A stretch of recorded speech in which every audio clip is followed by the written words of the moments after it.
eta nafsu terus urang diaping di diaping gugus ya Allah mah salamet terus makin ka ditung ibadah hudang beuting ceng nang Allah hudang tahajud ceng sareng kitu ilmu geus aya di sia nganya geus aya di sia tinggal siap perang jeung nafsuna doang tahajud tengah penting Allah terus beki bersinar selama 40 peuting urang tahajud bae selama 40 peuting urang tahajud bae eta engke sinar kolbu naek ka beungeut cahayaan beungeut mantap kanyahoan 40 peuting teu leupas tahajud bari ikhlas kadeule sinarna wehey nyana hideung cicing dinu poek mal kadeule ge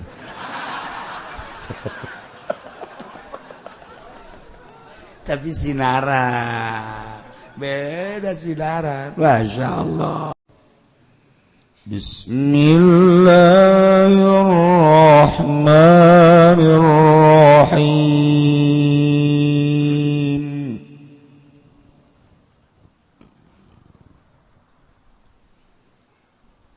Wa awrasnal qaumal ladzina kanu yustad'afun.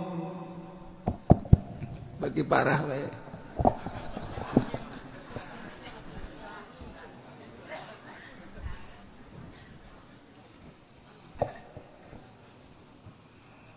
الذين كانوا يستضعفون مشارق الأرض ومغاربها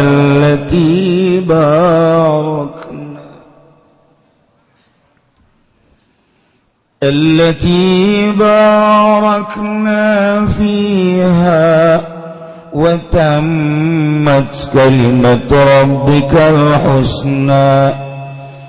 وتمت كلمة ربك الحسنى على بني إسرائيل بما صبروا ودمرنا ما كان يصنع فرعون وقومه وما كانوا يعرشون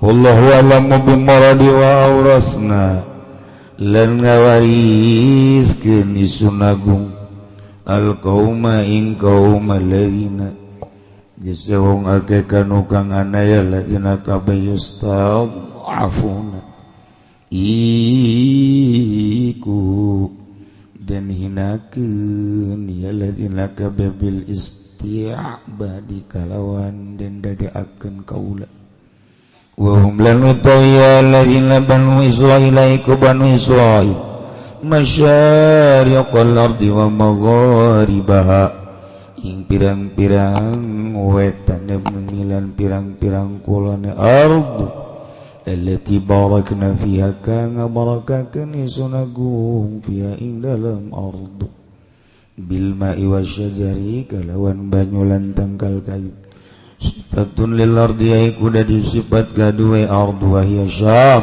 lan utawi ardu taiku negeri syam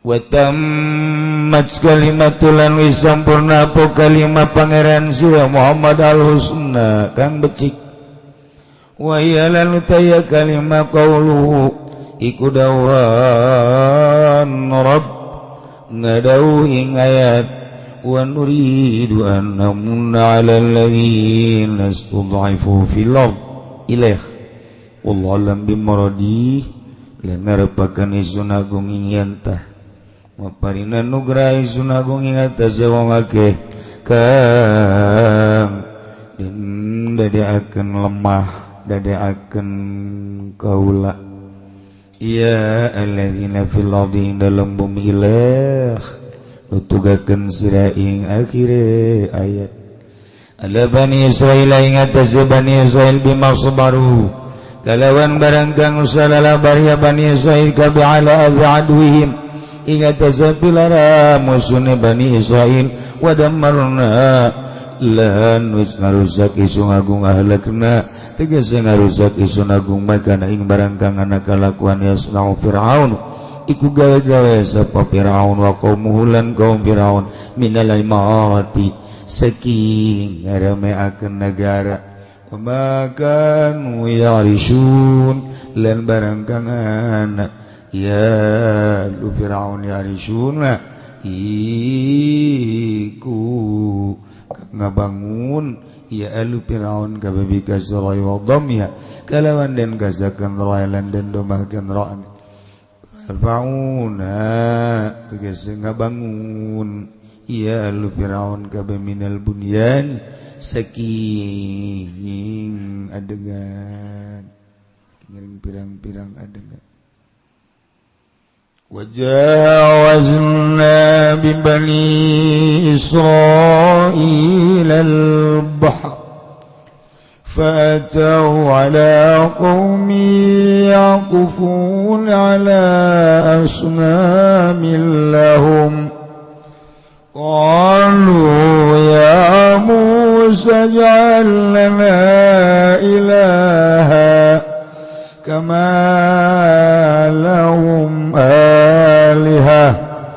كما لهم آلهة قال إنكم قوم تجهلون والله أعلم بمراد وجawazna lan nyebrangkeun isun agung ngaliwatkeun isun agung abarna tegese nyebrangkeun isun agung di Bani Israila kalawan Bani Israil al-bahra ing laut fa'atau maka tararka ya Bani Israil kabeh pamaru maka ngaliwat ya Bani Israil kabeh ala qaumi ing atase kaum yaqufuna kang pada netepi ya kaum kabeh bidomil kafi wa kasriha kalawan den domakeun kafe lan den kasrakeun kaf ala asnamin ing atase pirang-pirang patung lahum kang tetep kadue kaum ukimun la tegese netepi ya kaum gabe ala ibadati ing atase ngibadahan ing asnam qalu kamu ucap ya Bani Israil kabeh ucap lapad ya Musa ij'alana anda daakeun sira Musa lana kadayun sun sadaya ilahan ing pangeran onaman tegese patung nak budu kang pada ngaibadahan kang bakal ngabi ibadahan insun sadaya ing sonam kabalahum kaya barang kang tetep lahum kedue kaum alihatun kaya barang kang tetep lahum kedue kaum apa pirang-pirang pangeran kala ngucap ya Kangjeng Nabi Musa innakum qaumun tajhalun insatuhun sira kabeh iku kaum kang bodoh kabeh hei suqabaltum sekira-kira ada pada sira kabeh nikmat Allah ing nikmat Allah alaikum ingat sira kabeh bima kultumu kalawan barang kang ucap sira kabeh ku ing ma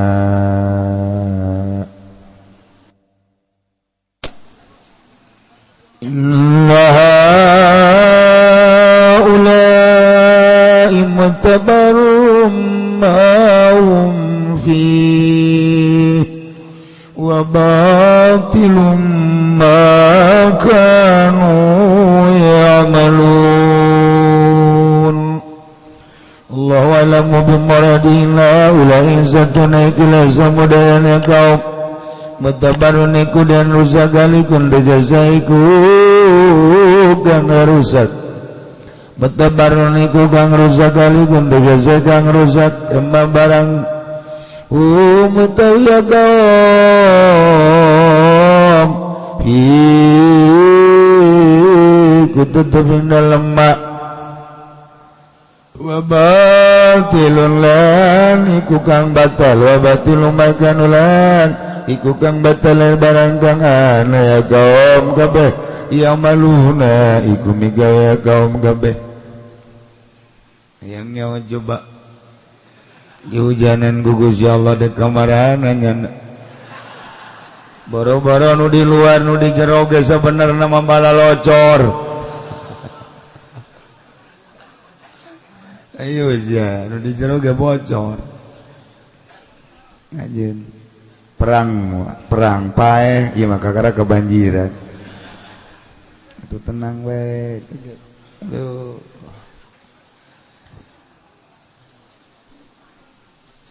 Wallahu ghayrallahi abghikum ilaha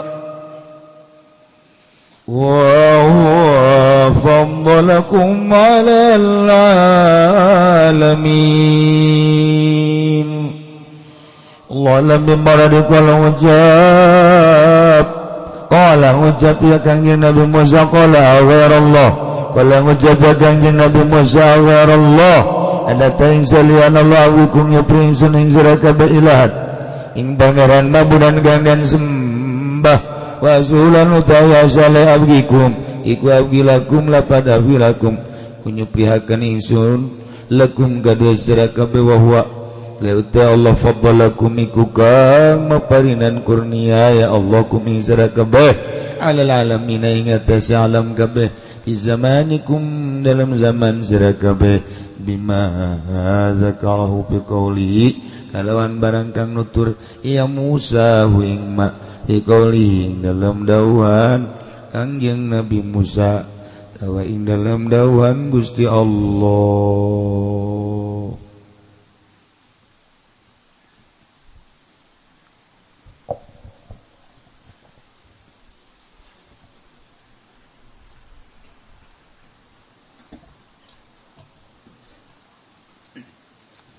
Hujan hideung kene bangunna kebel ya mau hujan bakal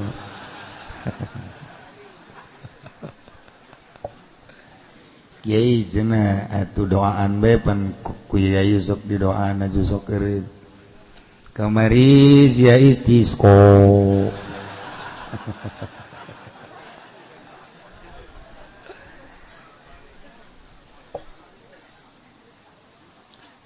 coba kan nu di dapur mawa eta naon gara lap anduk tah supaya ulah ngocor caina santri nu di dapur mawa anduk gede supaya caina ulah ambalaya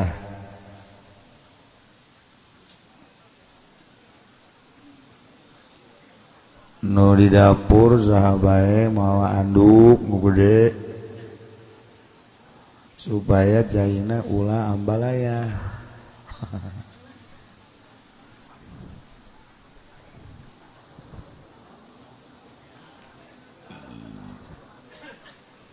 Tanyawan gua lima orang majelis orang bala locor.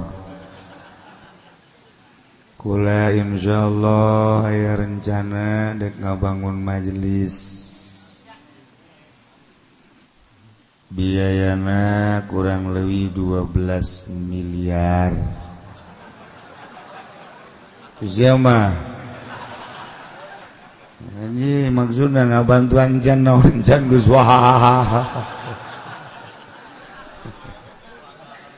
serius ya mah serius lantaran geus ngimpi kos ngabangun masjid ngimpi heula gampang jeung almarhum seserian jadi ampang kuari geus beak 10 miliar leuwih 11 masih digarapkeun ampang cek nu di majelis heueuh atuh aja teu bantuan teu naon pasti ampang. Tapi aya unggal Jumat kukule diberitakeun kadang menang 9 juta kadang 10 kadang 11 kadang 15 kadang-kadang aya 19 juta eta unggal minggu na. Jadi alhamdulillah ngawujud. Nah ieu ge diperkirakeun 12 miliar gambarna ke saya. Tah cenah aing moal ngaji salila ngabangun mal kula mah ngabangun teh menta moal ngahayu-hayu moal ngan nyaritakeun peda balocor tu bocor ngobe geus lila teuing jadi dek dibangun insyaallah rencana menta moal ini beneran ngahayu-hayu moal cenah moal ngaji salila ngabangun Allah ingin jual wakam ngaji cenah geus anggeus sekarang supaya ulang ieu doang ambalaya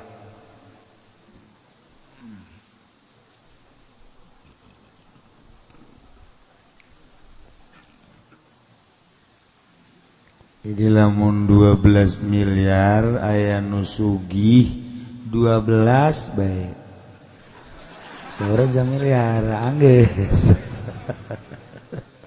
cak nu sugih geus mulai kuari moal ngaji ngomong gitu mah cakna nu ngarasa sugih pasti moal ngaji dina ngajina jauh di ditu di mobil bae mah ngajina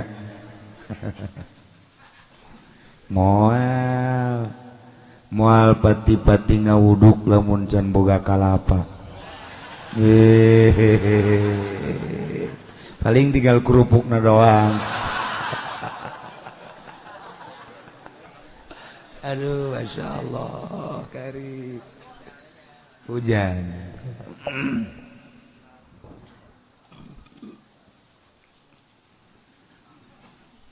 umat Kanjeng Nabi Musa alaihi salam yakni kaum Bani Israil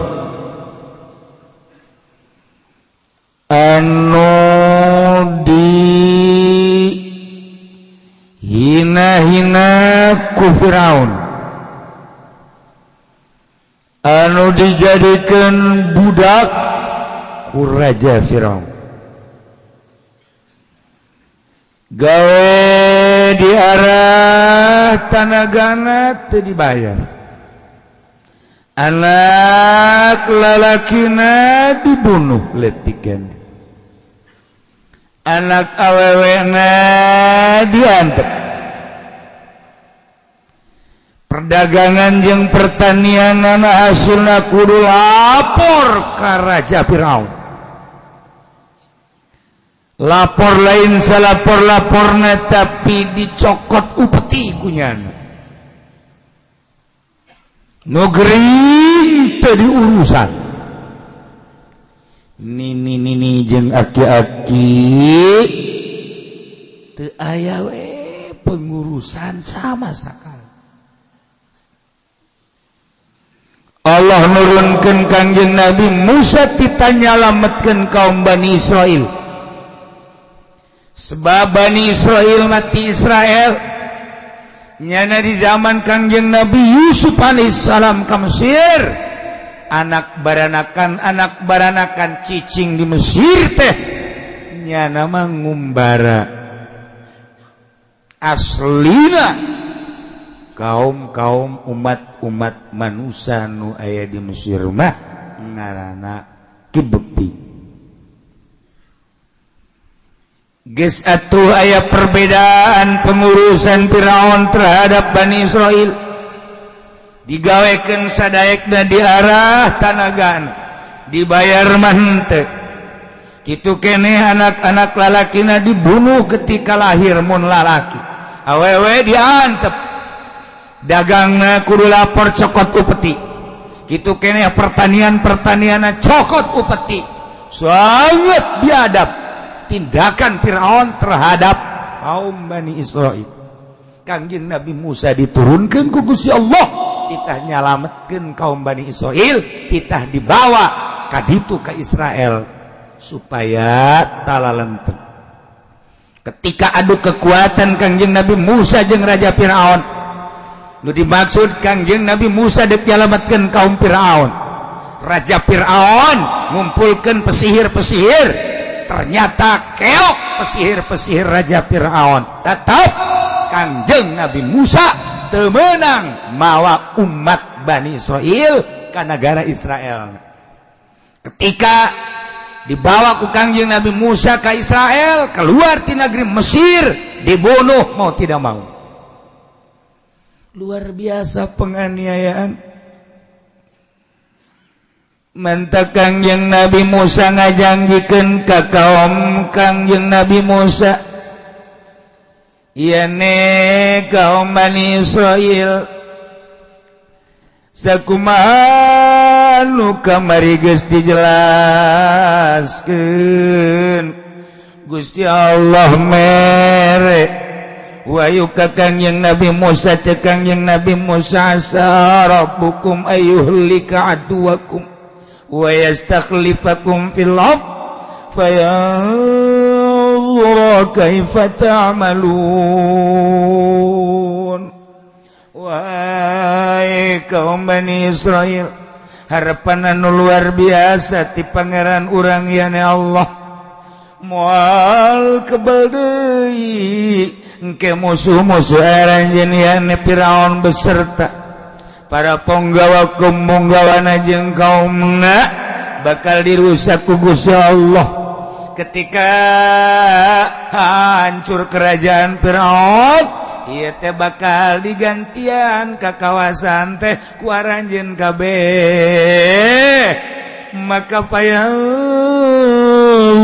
kaifa ta'malun, proses heula. Selama Allah ngajanggikeun bakal dijagikeun khalifah kaum-kaum Bani Israil di Mesir, setelah hanyut, setelah hengkang, setelah hancur Firaun, ieu horenganan melalui proses heula, di dalam prosesna fayanzura kaifa ta'malun. Allah bakal neuleuh selama proses kekuatan iman, keyakinan kumaha coba pagawean anjeun selama menghadapi Raja Firaun anu sangat biadab. Geus dijanjikeun ku Gusti Allah Mesir bakal dicekal ku Bani Israel. Masya Allah. Pertarungan terus dilanjut ku Kangjeng Nabi Musa, tahap demi tahap, tahap demi tahap, sampaikan ka disiksa Raja Firaun. Umat Firaun teh disiksa, kaum Firaun teh ku berbagai siksa nu kamari geus dicaritakeun dina ayat farsalna alaihim tufana wal jarad wal kummala wad dafadi'a wad dam ayatim mufassalat. Disiksa minta pertolongan ke Kangjeng Nabi Musa. Kangjeng Nabi Musa ngadoa, siksa hilang. Sebulan kemudian ditunggu sakumaha perjanjian anak bakal iman, ternyata beuki kancolah. Turun deui siksa, teu kuat yana disiksa, datang deui ka Kangjeng Nabi Musa. Kangjeng Nabi Musa ngadoa deui ka Gusti Allah, leungit deui siksa. Tungguan deui perjanjian anu bakal iman da sabulan, ternyata lain iman, beuki kancolah. Turun deui siksa 5 kali kitu bae, terakhir tetep bae buah kawarahna deui. Nu mentak diabadikeun dina Al-Qur'an, ayat tinggal ayat orenganan kaumna ada diguna pastakbaru wa kanu qauman mujrimin. Sadarombong adiguna gede hulu sakitu geus dijelaskeun ge. Doa Kangjeng Nabi Musa ayat anu sakitu jelasna lain iman endan nyangka Kangjeng Nabi Musa teh pesir anu luar biasa. Ternyata horeng geus dijelaskeun ku Gusti Allah kaayaanna qaumam mujrimin, kaum manusia sangat biadab, sangat berdosa, terpercaya pangeran teh Allah, terpercaya bahwa Kangjeng Nabi Musa teh Rasulullah.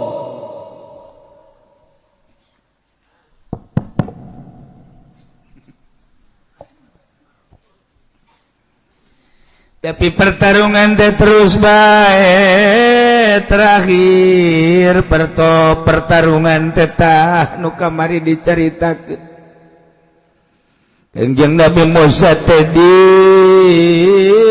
udag ku Raja Firaun maksudna Bani Israil teh dek dibeakeun kabeh udag.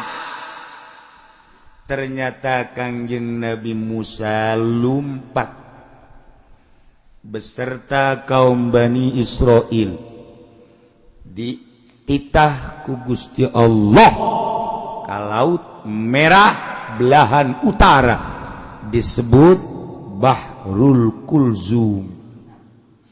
Anu geus pernah ka Yordan pernah ke Mesir mah kuari kabayang lautna. Anu can pernah ka Yordan can pernah ke Mesir mah ngabayangkeun ge paling ge laut Kampung Melayu. Paling jagonya na Kamauk laut Tanjung Kait bari meuli lauk melem lauk di dinya teu kabayang laut-laut nu aya di ditu manu bersejarah urang mah ngabayangkeun teh Kampung Melayu Tanjung Kait paling jago Tanjung Pasir, Ancol itu di Kulon, orang zarah tuh ya. Laut Labuan, anu laut eta mah tuh kapan pohara jasa ombak nu gede. Sering jelema ngagejeburkeun maneh di dinya. Di Labuan mah. Asal kreditan teu kabayar. Kaditu diputuskan cinta tadi itu dagang rugi bae tadi itu lalaki teu laku-laku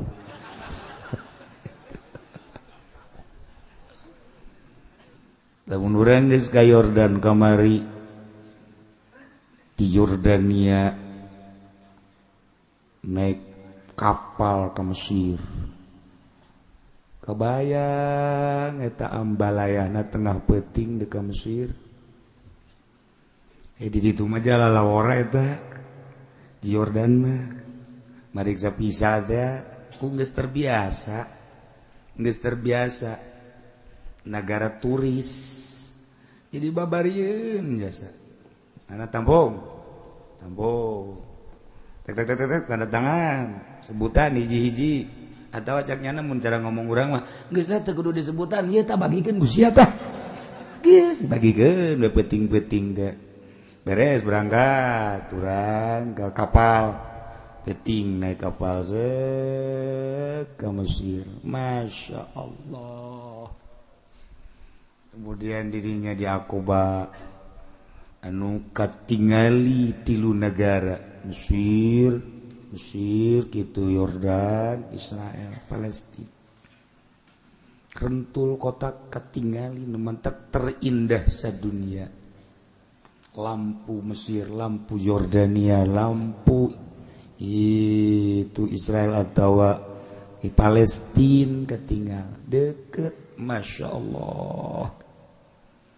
Nah lempar terus cicing di sisi istirahat makan segala rupa etalah Laut Merah terus kobelah ditu ngaranna Kulzum ieu nu Kangjeng Nabi Musa diinstruksikeun ku Gusti Allah diudag ku Raja Firaun di Mesir ditah melah laut melalui tongkatna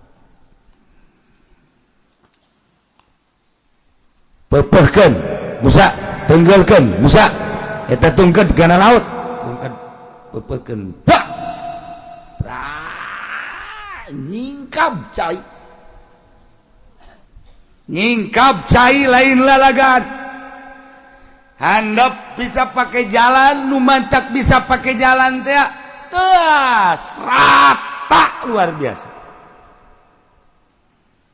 berangkat kabeh nyebrang di Laut Kulzum Masya Allah Karim kekawasan Gusti Allah padahal mah atuh teu kudu make tongkat ge bisa bae Gusti Allah mah tapi selalu make sabab. Mendak nu ngaji poe Minggu ku hari nu kolot besi aya nu mawa tungked coba. Laut jauh ku hari mah kahujan jamal mempan maningan ge coba bae besi aya nini coba hajar tak ku tungkad eta. Asana sekaligus ceger ngagoleh. Itu nini mah teu kudu make tungked. Taye sejarah anu luar biasa Kanjeng Nabi Musa gebrang di udag ku Raja Firaun. Ingat cak Raja Firaun jaya malaut kok aya jalan ka Jajaden teu harti aing mah teu harti cak Raja Firaun japan Firaun teh pinter atuh pangeran jaing teu nyieun jalan kok aya jalan balik deui. Dek balik deui Jibril jeung Mikail naik kuda blak malaikat Jibril nyana teh jadi kuda bikang sedangkan kuda nu ditumpakan ku Raja Firaun kuda jalu sander eta malaikat Jibril dihareupeun kuda Firaun lantaran kuda Firaun iya teh geus dibengkolkeun ku Firaun lesna cak cak cak har geus dihar kuda kuari geus nyahoan har belok cak siap artina har belok cak geran eta bahasa kuda eta nya lagi ngarti eta ku bahasa eta mah. Coba lamun ku urang di kieu-kieu, "Hei kuda, mengkol," teu ngarieun. Lain bahasanya na, tapi har. Jauh. Nah, begitu dek mengkol kuda, deg malaikat Jibril alaihissalam. Eta deui hebatnya sa malaikat Jibril, buntutna ngacung. Aduh, aya bae. Ngaju bobogaana di kitu-kitu. Si anu di luar teh nyaho.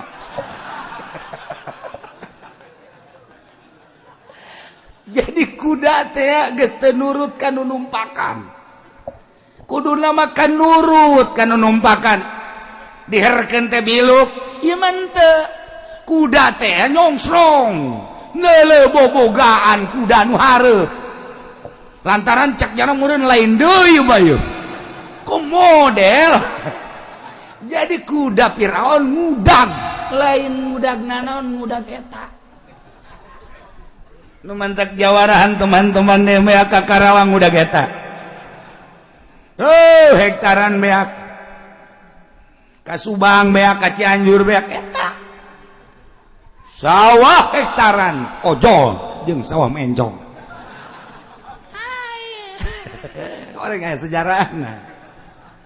Waktu terus Firaun gregeteun goblok sia kuda tolol sia kuda paling dihar enahan ka dieu bae maju caknya itu saha deui dihareup tolol jasa terus bae kuda kikian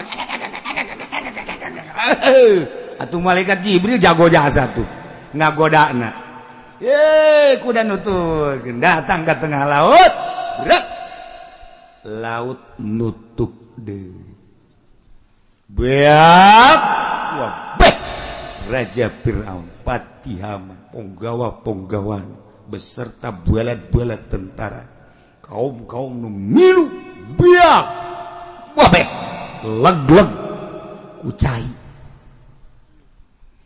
Selesai Raja Firaun beserta kaum sangat biadab.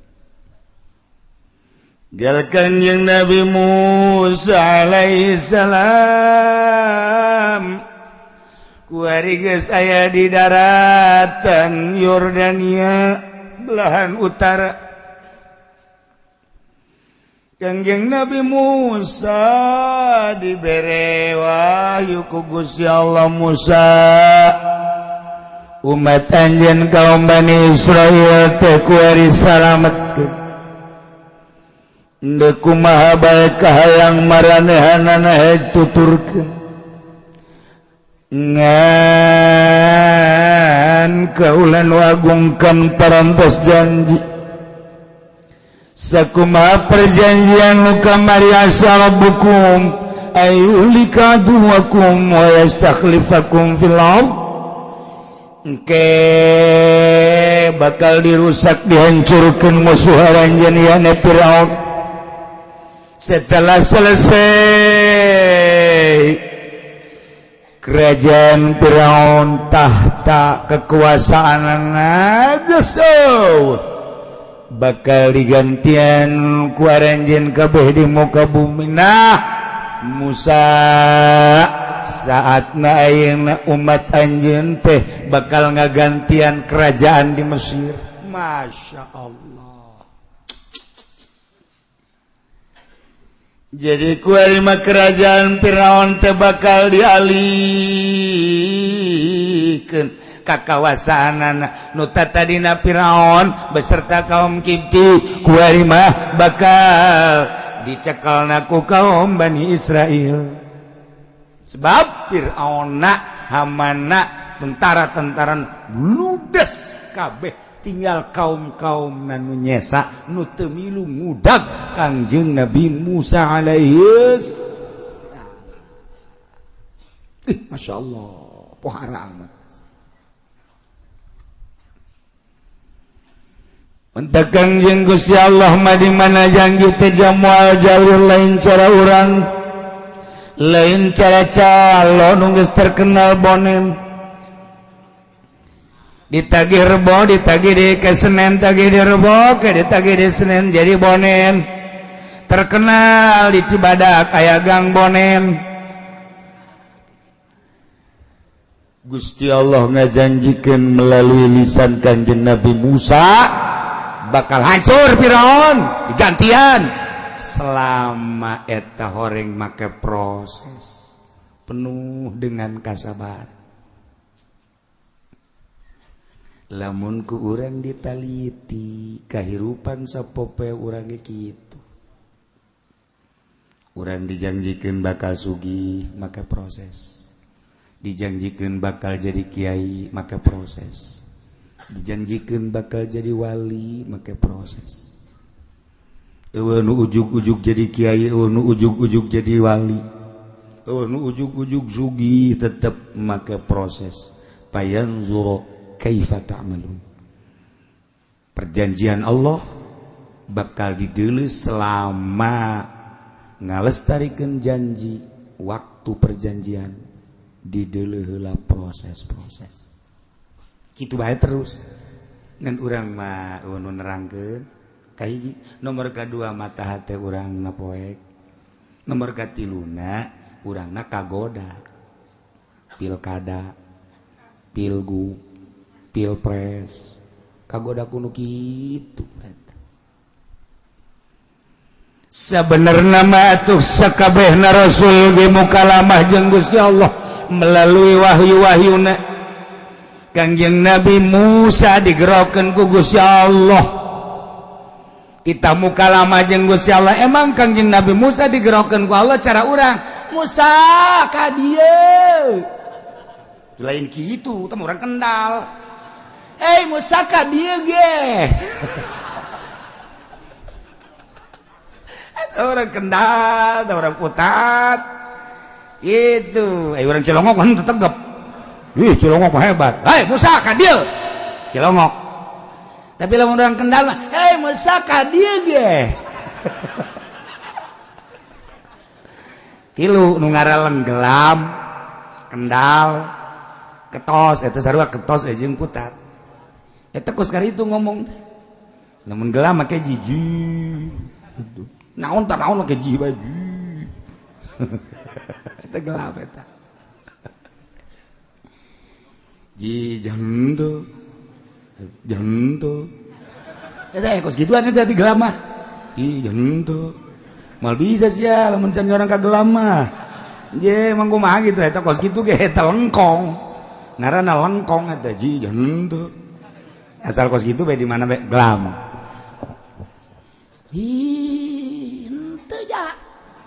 ketos. Iya tuh kalau banyak, sebenarnya tetangga. Hendaknya asup ke Cilongok hari Senin. Sebab di Cilongok mah hebat.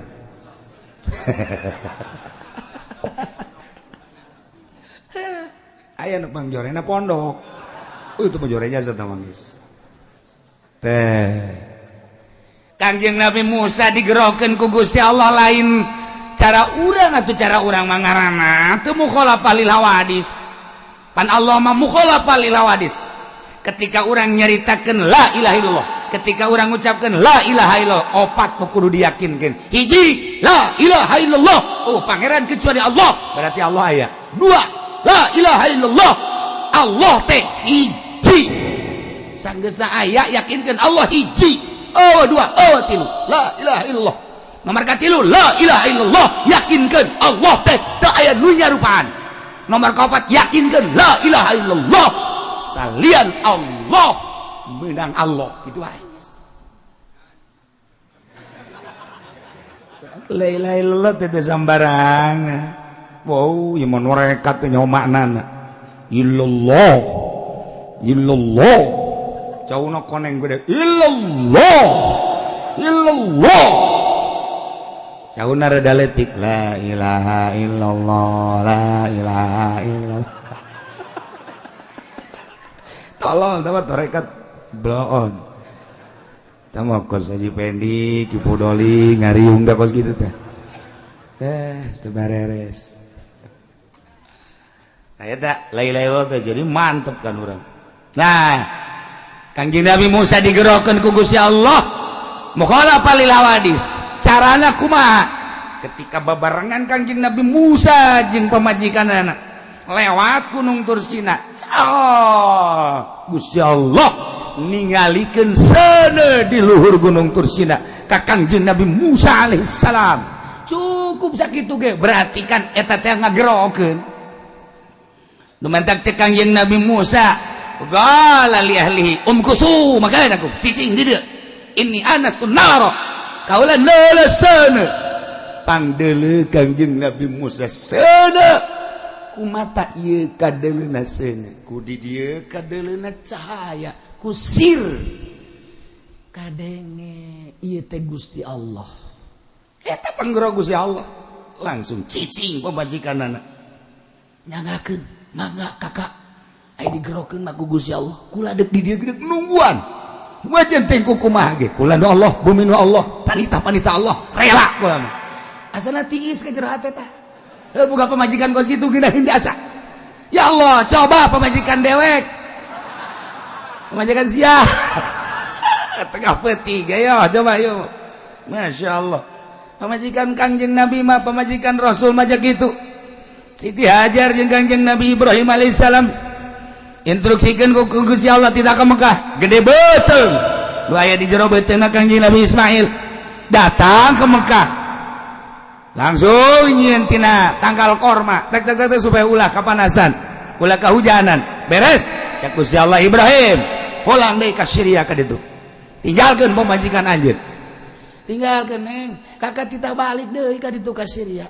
Bener titah ku Gusti mohon lamun ieu titah ku Gusti bumi nu Gusti, kakak nu Gusti, kula nu Gusti, tadina ge eueuh diayakeun ku Gusti ulah ulah naon kitu ngaranna.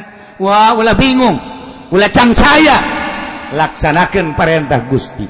Kula ge di dieu ngalaksanakeun perintah Gusti. Nyanggakeun, mangga urang sarua tawakal ka Gusti Allah. Kangjeng Nabi Ibrahim kan ngeunaheun hatena. Berangkat ka Syam. Pamajikanna Siti Hajar ditinggalkeun gede beuteung. Teu mikiran kumaha ngalahir, saha bidana, saha dukuna teu. Allah kurang lamun ga pamajikan gitu asana geus moal kuru awak. Moal ieu mah ngalang layung, sugih ku sugih na ngalang layung biasa.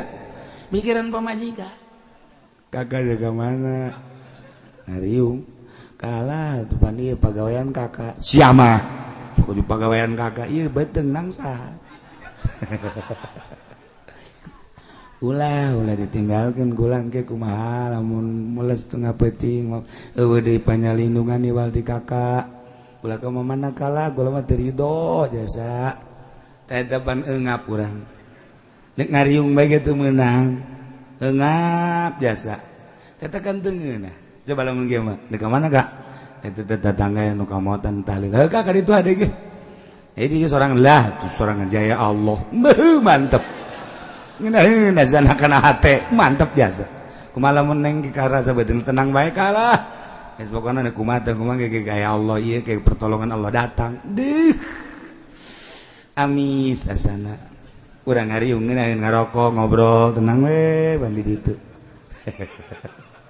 ngomong doa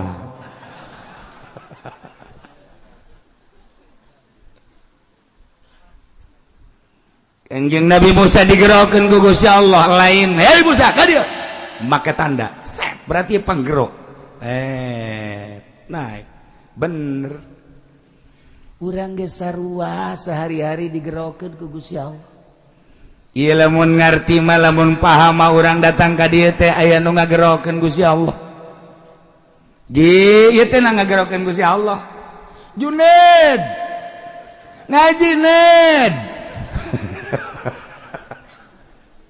ngan lain kitu Gusti Allah ngagerokeunana mandi set di jero hate ngaji eta nang saha Noel ja itu digerokeun mah ku Gusti Allah boro-boro urang Serang boro-boro urang Merak boro-boro urang Bandung ieu penuh ngaji Bandung Tasik Ciamis Panararaya neuk naraon meureun ka dieu aduh malah mah kamari anu bebeja ti Cilacap ambo jauh amat sukulan-sukulan ngarti tah henteu sia bahasana naon lah jangan ngerti kula mah ngaji bae ka dieu jian naonan nang saha toel ku Gusti Allah nu katoel digerokeun ku Gusti Allah datang nu teu katoel sadeupa ti imah indit kaluarkeun cenah mobilna mumpung sukene engke mah hese kaluar motor kaluarkeun eta naon eta atuh teu ditoel ku Gusti Allah teu disalahkeun tenan teh encan aya panggupai Gusti Allah bae ieu menang Allah lain kudu digerokeun hei ka dieu cara di SD disebutan hiji-hiji pendek udur teu hadir pudoli hadir itu mah ngaranna disebutan hiji-hiji teu kitu Gusti Allah mah rahasia Allah digerokeun ku Gusti Allah tek datang ternyata horenganan deuk dihujanan kuat ente sia eta mah kaditu mangke lamun ngaji hakikat ieu mah keur carita bayangan Kangjeng Nabi Musa digerokeun melalui seuneu Kangjeng Nabi urang digerokeun ka gunung Muhammad mun dijabarkeun ka dieu ka luhur gunung di dieu maneh nu bakal dibere wahyu ku aing cang Allah ka dieu ngan cicing heula di dieu meunang saha eta kituna ngagerokeun Gusti Allah melalui tanda-tanda hanya jelema anu digerokeun ku Gusti Allah nu nyorti ya nu mantak ahli-ahli toriko di mana geus lempeng aya panggupai ti Gusti Allah pirasat ngaranna ke rasul mukjizat nabi mukjizat wali karamah kiai melalui maunah aya panggupai kaditu ulah nu eta mangan hese dicaritakeunana sebab teu mah rahasia nu paling jero. Jadi digerokeun ku Gusti Allah, teu lain teh digerokeun jeung moal bisa gerokeun. Ka dieu Musa. Mun dijabarkeun padahal mah lain kitu. Beres cenah tak ini anastu nar. Kaula neuleusana di luhur gunung berangkat. Koreng deuk muka lama jeung Gusti Allah dibere wahyu. Sarua urang ge. Lamun da aya jelema. Aya jelema dijadikan kiai digupai ku Gusti Allah ceng mondok eta nang saha nang Allah gagah sugih aya teh digupai ku Gusti Allah teu betah ieu mah nya susah jasa haji bapana ge sia betah terus atuh itu betah sabodo sia geus kos kitu ngomongna geus dipiceun tapi nya betah bae masyaallah jeung ngaji eta teh nang saha nang ngagupai Gusti Allah ceng pondok sia melalui proses bayar juro kai patamalun didelekeun kumaha pagawean sia hayo terus tahun 2 tahun 10 tahun 15 tahun bisa nyana mil juru biasa sorok alpia jual maklum nantek wabe patul muin dana zadak balik ceng balik kawin ceng kawin nanggusi Allah teh itu kan arti baik kurang ceng bagan ngaji budak ceng bagan ceng pilkada ceng ilu ceng hancur sih ceng nah eta nafsu terus urang diaping di diaping ku Gusti Allah mah salamet terus makin ka ditung ibadah hudang beuting ceng nang Allah hudang tahajud ceng sareng jeung kitu ilmu geus aya di sia nganyaho geus aya di sia tinggal siap perang jeung nafsuna doang tahajud tengah penting Allah terus beki bersinar selama 40 peuting urang tahajud bae selama 40 peuting urang tahajud bae eta engke sinar kolbu naek ka beungeut cahayaan beungeut mantap kanyahoan 40 peuting teu lepas tahajud bari ikhlas kadeule sinarna wehey nyana hideung cicing dinu poek mal kadeule ge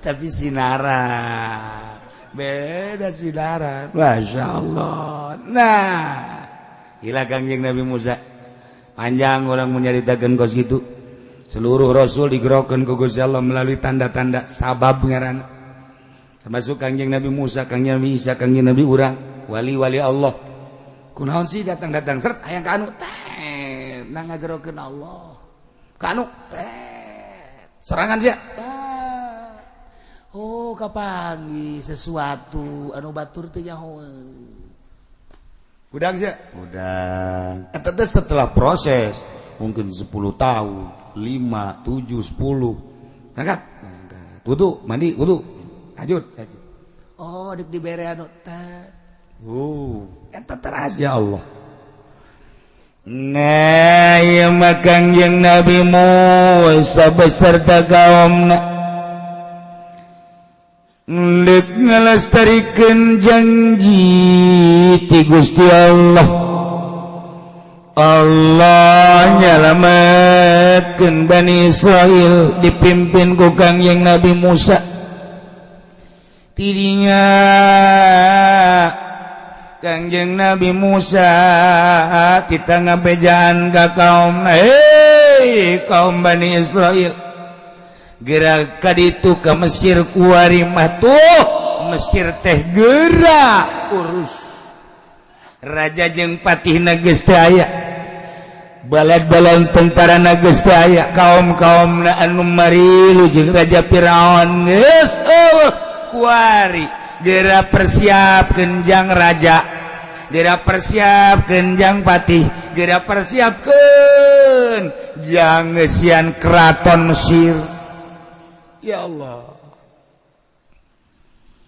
numantak Gusti Allah wa awrasnal qaumal ladzina kanu yustad'afun wallahu a'lamu bimaradi wa awrasna kami doa agung geus ngawariskeun Musa ka kenal kaum maka kaum alladzina kanu yustadafun nyata jelema-jelema anu dihinakeun dijadikeun abid baheula teh ku raja Firaun yakni wa hum Bani Israil orang-orang Bani Israil cak Gusti Allah aurasna kami ngawariskeun Musa kakeun ka Bani Israil masyariqal ardi wa magharibaha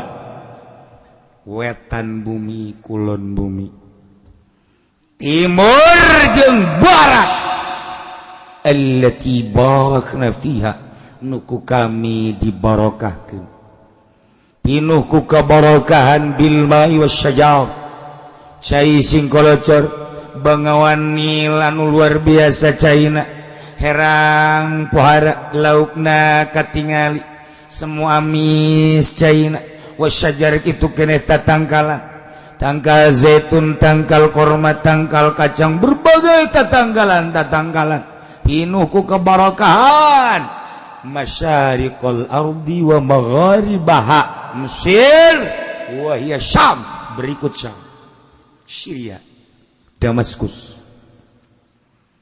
Tuh gerak tah jang maneh. Tuh cek Kangjeng Nabi Musa kaum. Kuari mah geus dipersilakeun ku Gusti Allah. Dina kakawasaan Firaun baheula kuari ku urang digantian. Mesir geus puguh, Yordan geus puguh, Kuwait rekod kabelah dituna terus Syria, Syam, masyariqul ardi wa magharibaha kabeh dipersilahkan sok urus. Ya Allah ya Rabbi, diurus sangeunah-ngeunahna jeung saindah-indahna diurus ku Bani Israil anu tatarina urang Bani Israil teh hirup anu diperbudak kuari kakarak menangkap kalaluasan, pertanian dibebaskan, perdagangan dibebaskan, berikut segala rupa dibebaskan, pengurusan anak dinginah pinuh ku kebarokan geus puguh cai curcor kitu keneh tangkal kayu, usaha perdagangan indah anu luar biasa. Ialah pamere ti Gusti Allah, ti penghinaan datang ka kamulyaan ieu melalui proses penindasan ti Raja Firaun. Mandak ketika urang ditindas tunggu tanggal main engke ge aya. Mandak Bunawas mah beda, lamun naik sepeda turun jadi Bunawas jadi bakal nanjak. Namun nya nama nanjak seserian Bunawas nanjak seseri bakal turun gitu Bunawas. Ya orang malah yang lamun keur turun teu nyaho hareng nanjak. Mun keur boga duit beuh awak sehat, duit loba kendaraan aya, pemajikan sehat. Ayo orang ke Bali ayo ka ditu. Ayo eta ngaranna keur turun sakedeung deui deleukeun sia mobil tabrakan, duit aya nu maling, pemajikan gering, ayo sia nyanana darah tinggi atuh nanya duadak ana indal munkasirah cek Gusti Allah kula babarengan jeung jelema nu hatena hancur, hatena sedih. Urang ketika keur sedih susah Allah babarengan jeung urang, tinggal ngagunakeun hatena sing ade, sadar bahwa ieu tenang Allah. Tunggu seminggu, sebulan, setahun bakal ditaekeun ku Gusti Allah. Jelema di pondok mun kasirah duit saaya-aya, pakaian saaya-aya, anggal ge beuh hiji kud limaan. Geus kitu bae di pondok mah geus. Nyeuseum sorangan, masak sorangan dan lain-lain sebagainya, sorangan serba sorangan. Mun kasirah lain teu bisaeun nyana gaul jeung batur, lain teu bisaeun nyana ulin, fasilitas ala kadar motor bae mah aya di imahna, bergaul jeung babaturan aya, tapi nyana mengasingkan diri keur mun kasirah ka Allah keur dibarengan ku Gusti Allah. Tunggu ceng sakedeung deui sia. Ayo ana indal mun kasirah numadak dihina keur di pondok nama kos lain jelema pajar ririwa lamun balik mah eta si budak saha si Junaid emang jelema teh naon emang kunaon gitu ih teu kos gitu amatnya kabeh ngahina masyarakat ngahina pemuda ngahina komo awewe malah mun ditanya sadaya ka eta naon gitu atuh geus eueuh luar biasa jore. Artinya jore sikapna, make samping, make baju, make celana, make naon kopea lah, pas kare itu jauh, jeung stan-stan nu ayeuna, jauh jeung mode-mode nu ayeuna, geus teu perlu mode, nya mah kuduna ge hirupna tuh di pedalaman Sumatera. Tapi tenang we, nya dina kurang lembur kalem, mun kasirah hatena. Wih, tapi begitu balik ka imah, masya Allah. Boy, budak, ayeuna adzan saya tak, si Junaid. Ngeunaan sorananya asa-asa di Madinah yang ngadengatan bos itu. Woi Junaid atuh Allahu akbar Allahu akbar. Cak awewe teh, wih aing ge daek dikawin ku nyana dah. Masyaallah. Kakarak azan. Ya Allah, ya Rabbi. Pas. Ngariung. Nyana jadi protokol. Bey, mantap jasa. Saudara-saudara sekalian, alhamdulillah acara ini akan kita mulai. Diawali dengan Fatihah. Kita sama-sama baca Fatihah. Setelah itu maka kita dengarkan bersama qori kita. Oh, qorina. Ned, can datang. Ayo kudu kumaha? Siapa itu? Ya, pantang mundur saja. Juned hebat jasa ya. Engkaning bau cewek-cewek loba jasa kan dedi. Ngaran ge pemuda tuh. Nyana. Mohon maaf karena qori terlambat. Mungkin macet, jadi saya untuk mengganjal. A'udzubillahi minasyaitonir rajim.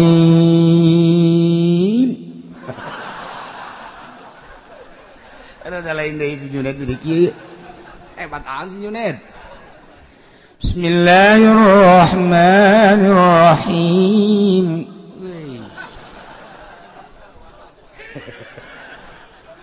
Lam yalid wa lam yulad wa lam yakul lahu kufuwan.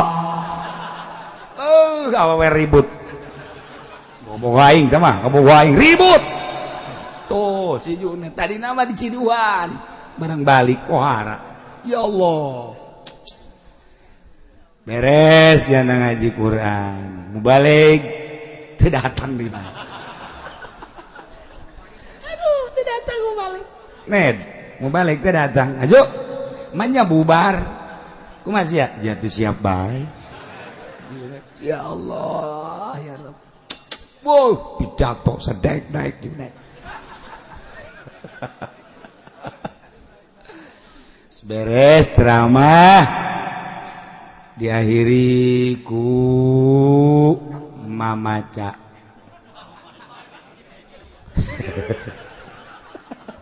Ned, acara iya jadi jam 7 bulan masuk mamaca. Siap aku maju, atuh siap. Beuh, itu sepira mamaca. Ayo bae. Segala rupa gaina siap. Siap bisa atuh eta lagam. Ya, tuh kumangke bae. Aing mah leumus tamena we, mustamena teu nyaona naon atuh malah nyalahkeun. Kecuali mustamena palinter. Ayo guys. Bismillahirrahmanirrahim. Itu sih paling mamaca tamah. Bisaan ya. Taya Juned bu nu tatarina badihina kos kitu piwalieun mah serba bisa. Ya Allah. Isukna si Juned kita maca rawi. Ya, riipis rawi. Pondok sapopoe maca rawi Pak. Al-jannatu wa na'imuha sa'adun liman yusalli wa yusallim wa yubariku alaih. SMP lain SMA lain seorang sanawiyah. Wah.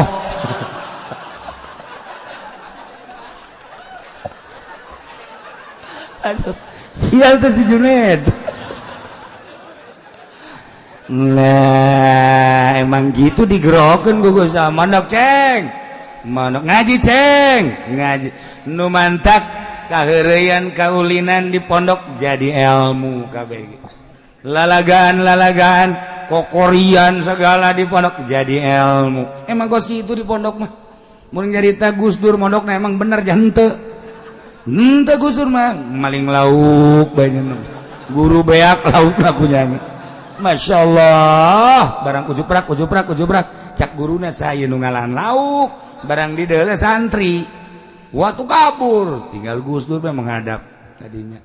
Oh, kirain siapa? Besok kan mau ada tamu. Ini saya udah bawa duluan caknya ke guru. Besok mau ada tamu, jadi besok udah nggak usah susah-susah lagi caknya. Padahal masa daek ngomongnya na bae. Cak guru nanya nyo aya tamu nyawa. Ya tugas kalau gitu bagi dua, iya nggak apa-apa bagi dua juga bagi dua. Buat anak-anak aja jangan punya anak. Gus Dur emang bener atuh lalagaan kan. Tapi jadi masya Allah, lemun urang nyompralkeun meureun wali. Emang kos gitu. Gitulah budak-budak santri nangagupai Allah. Sok akurkeun gerajeng sakola dia nyen. Beungan naon. Kudu serba duit bae. Santri mentaya ceng ieu maot teh anu ngurusan kula mah nya anu mandian set heuy ceng jalain kitu mandian kaluaran anyar beres boleh emang aya ngaji hujan kieu masya Allah. Nah ialah kuai kaum Bani Israel mimpin negara Mesir ti Mesir tepikeun ka Syam. Ya Allah allati barakna fi pinuh ku kabarakan sumur mahmur loh jinawi. Allah karim oh harap cek urang Bandung teh masa kumaha kuda keluar ti gedogan nyana sadaek-daek lumpat sakahayang orang Bani Israel tentrem anu luar biasa nu mantap cek Gusti Allah wa tammat kalimat rabbikal husna ala Bani Israil wa tammat kesampurna kalimat rabbi kalimah pangeran anjeun perjanjian pangeran anjeun al-husna nu bagus ala Bani Israil terhadap kaum Bani Israil kunaon eta kuari jadi hebat bima sabaru ku pagawean-pagaweannya anu salalabar tahan uji ditindas sakitu poharana penindasan ti Firaun tetap baiknya la ilaha illallah Musa Rasulullah tindas ke Firaun budak lahir lelaki bodoh tetap dihadapi dengan besar hati. Masya Allah anak awal diantapkan biarkan ini tadi urus kaje nyana kita digawe sadaek-daek bari tanpa digaji. Oh masalah dagang kudu lapor bagi dua jeung kerajaan siap tani kitu kene oh masalah setelah penindasan dihadapi dengan sabar nyana diangkat ku Gusti Allah nu mantap bima sabaru ku pagawean manehanana tingkah anu salalabar tahan uji perjanjian Gusti Allah direalisasikan ku Gusti Allah setelahnya menghadapi dengan penuh kesabaran. Dina ayat surat Qisas dijelaskan surat Qisas wa nuridu an namunna 'alal ladzina istud'ifu fil ardh wa yaj'aluhum a'immatan wa yaj'aluhumul warithin. Engke di surat Qisas bakal papanjangan nama tentang cerita-cerita Kangjeng Nabi Musa alaihi salam. Ieu makan ngan sakadar ngababerah ka Kangjeng Nabi hungkul. Kangjeng Nabi teh dihina ku kaumna, Kangjeng Nabi teh dihina ku pembesar-pembesar. Kangjeng Nabi teh dicaci maki ku pembesar-pembesar Mekah. Dibere contoh Kangjeng Nabi ku Gusti Allah, ulah prihatin, ulah sedih Muhammad, lain anjeun bae dek negakeun agama dakwah fisabilillah. Deuleu kaum nu baheula, deuleu rasul-rasul nu baheula, can sakumaha anjeun mah Muhammad. Sok urang dongengkeun ye Musa, didongengkeun ku Gusti Allah. Ternyata tenang Kangjeng Nabi. Hanya ngabeberah teh Kangjeng Nabi. Ketika Kangjeng Nabi sujud, kemudian cek Abu Jahal saha anu bisa tuh nendeunkeun handalam tuh ka pundakna he teudeun Masya Allah ditenden ka dinya ku salah seorang pemuda blak Kangjeng Nabi keur sujud teu bisa udah jeroan onta diasupkeun kana karung mata tukang karung teu beres eta tah tandankeun ka dieu dat Kangjeng Nabi kan teu bisa teu bisa udang tetep bae Kangjeng Nabi maca subhana rabbiyal a'la wa bihamdi subhana rabbiyal a'la wa bihamdi subhana rabbiyal a'la wa bihamdi Abu Jahal Abu Sufyan beserta rekan-rekan seserian yang serikeun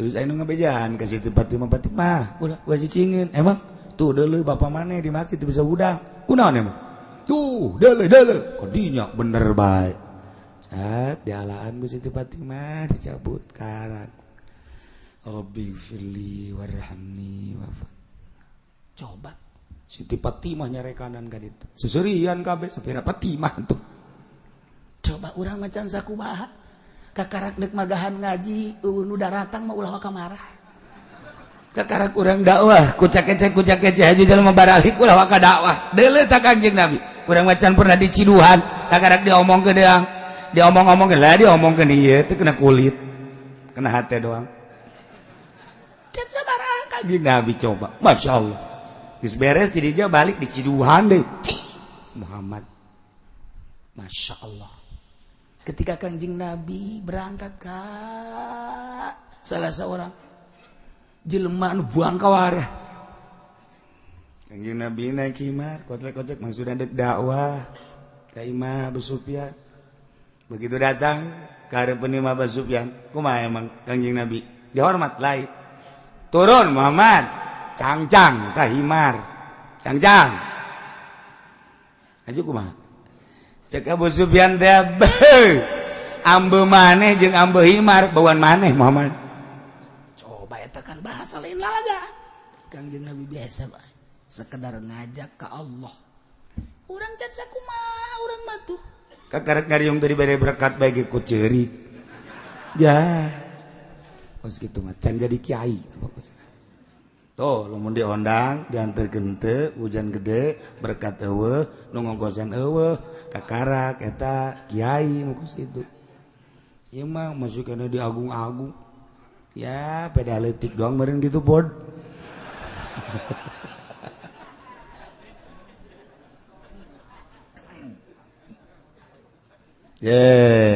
tamat kalimatu rabbikal husna ila surat kisah kapan dijelaskan wa nuridu kaulan agung ngarepkeun namun kana yan merenugraha ala ladzina studifu ka jelema-jelema anu dihinakeun dijadikeun labid dijadikeun budak pilar dia ne kaum Bani Israil wa yaj'alahum a'immah nuku kaula bakal dijadikan imam-imam engke pemimpin-pemimpin wa yaj'alahumul warithin bakal dijadikan ahli-ahli waris Fir'aun ieu wa awrathnal qaumal ladzina kanu masyaallah wa dammarna ma kana yasna'u fir'aun wa qaumuh wallahu lam bimaradi wa dammarna kaulan wa agung arusak maka kana bangunan-bangunan wa yasna'u fir'aun dijieun ku raja Fir'aun wa qaumuh wa ma kanu yarisun jeung berbagai bangunan-bangunan anu dibangun diluhurkeun ku raja Firaun dirusak ku Gusti Allah dihancurkeun heula diberesan raja Firaun hanyut beserta bala tentarana jeung kaum-kaum anu ternamana kerajaan-kerajaanana dihancurkeun ku Gusti Allah melalui angin jeung gempa bangunan-bangunan sekitarna da ngebangun Firaun beak kabeh wa tammarna ma kana yasna'u Firaun wa qaum meunang ngabangun raja Firaun istana-istana gedung-gedung aula-aula hancur kabeh ulah aya tersisa supaya ngeunaheun kaum Bani Israil mimpin negara Mesir sesuai jeung aturan-aturan syariat anu dipimpin ku Kangjeng Nabi Musa alaihis salam. Beak kabeh. Masya Allah. Kuari makaom Kangjeng Nabi Musa ya Bani Israil teh cicing di negara Mesir berikut wilayah naka ditu datang ke Syria Syam. Anu geus satu suara nyimankeun ka Gusti Allah Subhanahu wa taala. Tinggal aya sautak saeutik jelema anu encan kasiram atawa henteu narima kana siraman-siraman dakwah Kangjeng Nabi Musa. Anu masih kene aya hiji dua nu nyembah ka tapekong, nyembah ka arca, nyembah ka patung.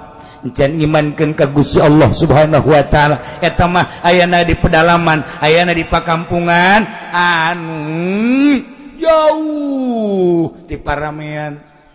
Adapun negara Mesir kota, negara Syria Syam kota, kabeh satu suara la ilaha illallah Musa Rasulullah. Mantap jasa.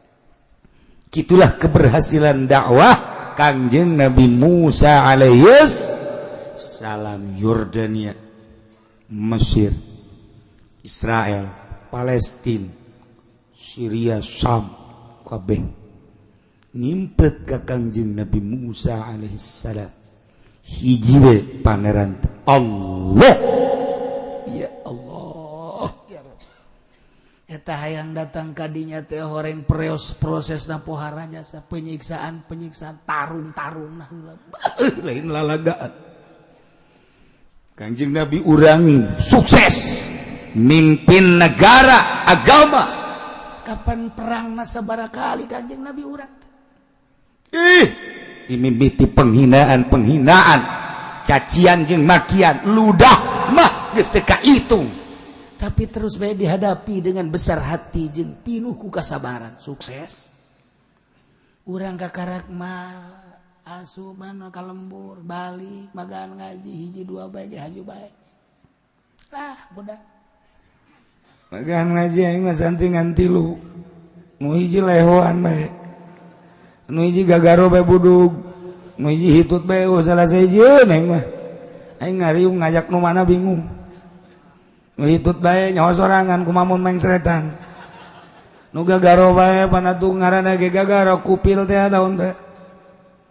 Aduh aing mah lah bingung. Endan dak. Geus baralik geus ya. Baralik geus ngajina di nu sajan mah nu deukeut ditu. Ustaz ke mana? Ngojek, ngojek. Tuh kakarak sakit tuh ge. Mata kudu tahan uji. Aya jelema datang ka imah magaan ngaji aya 10 20. Angel amat ieu kakajian imah, angel amat ka kalau beli mobil. Negara geus sakieu majuna, mobil geus ganti deui. Lampu mobil geus menyon, geus nongtot. Macem-macem aya aing angel ka. Lah ondok aing jadikeun yayasan ya geus lah. Lain ka Allah. Kajeun ngomong Allah-Allahan ke lain. Henteu cenah ieu mah ngan saukur sistem deung lah bela diri. Lain ka Allah. Deuk Allah mah lain kitu. Malah administrasi. Ieu mah cenah ngan sakadar dirapi-rapi doang. Ngayu sia ge di akhirat ge kumaha. Ieu ge pasanten salak jadi ka Allah keun henteu deui. Kumaha eta? Lah cenah kieu ulah loba omong atuh teh keur ngomong bae mah. Lain berarti salah. Yayasan teh tekad hatena duniawi. Kumaha cenah mun dek nyen yayasan tapi moal kada dunia atuh bagus. Kan aya teh eueuh. Cenah eueuh isn tuh aya bae hiji dua mah. Bukan kitu bae teh. Jebah heula mah yayasan Al Husna di Tangerang barisan ngaji. Hebat Al Husna teh Tangerang teh beuh pohara jasa. Kaluaran ge Al Husna Tangerang bisa maca kitab. Sebab nu diajarkeunana amil jurumiyah sorof. Duh urang keur leutik kene. Hebat. Coba yayasan Kuari. Yayasan Kuari mah tanya ke orangnya, ajak ngomong. I love you say. Berbahasa lagi berat geus make bahasa jurig ya. Ya Allah, ya Rabbi, ganti bahasa. Henteu jore.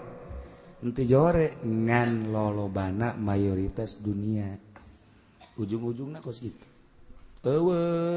jurusan wali Allah pesantren salap jurusan wali kan ngajurus doang jarnya di mana tetep ngajurus doang tetep baik tengah jalan memarengkol sing terungsep sakit ge dijuruskeun hese datang komo itu nun teu ngajurus tah ieu keur carita tetep baik moal leungit jelema digupaina ge ku Allah kade ceng mondok ceng amalkeun ceng udang ceng tibetik wiridan ceng cek Allah sok diangkat ku yang sia jadi solihin diangkat jadi wali mana cenah ki wali na mana hayang nyaho mana moal loba omong moal kamari nikahkeun di ditu aya